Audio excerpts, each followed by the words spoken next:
Hi friends, मैं सौमेन और आप देख रहे हैं मेरा यूट्यूब चैनल चक्रवर्ती बर्ड फार्म। तो फ्रेंड्स, आज हम अपने बर्ड का रूम से ही आप लोगों के लिए वीडियो बना रहा हूँ। तो आज फ्रेंड्स, मेरा जो कनूर बर्ड है, कनूर बर्ड का क्या प्रोग्रेस आया है वो थोड़ा हम चेक करेंगे। और हम मेरा जो लॉरी बर्ड है, लॉरी बर्ड के ऊपर में, ब्रीडिंग के ऊपर में हम कुछ डिस्कस करेंगे, उसको कौन सा टाइप का खाना और क्या देना चाहिए।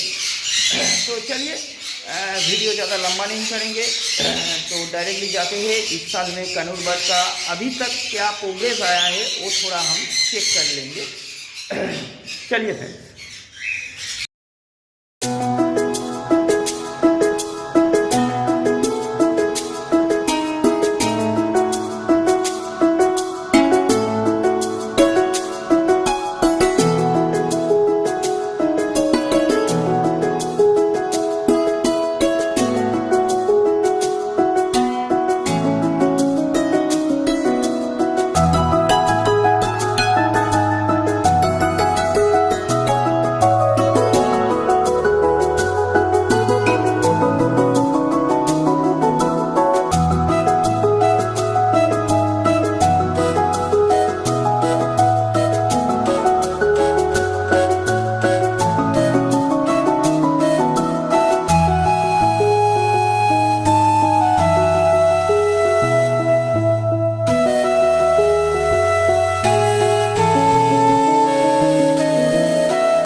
आप लोगों को कैसा लगा ज़रूर कमेंट में बताना, और अपने दोस्त लोगों के साथ शेयर करना मत भूलना। चैनल पे नए हो तो चैनल को सब्सक्राइब भी कर लेना, और पास में जो बेल नोटिफिकेशन है उसको भी ऑन कर देना। मैं जब भी कोई नया वीडियो डालूँ आपका मोबाइल या कंप्यूटर तक पहुँच जाए फ्रेंड्स। चलिए फ्रेंड्स, टाटा बाय बाय।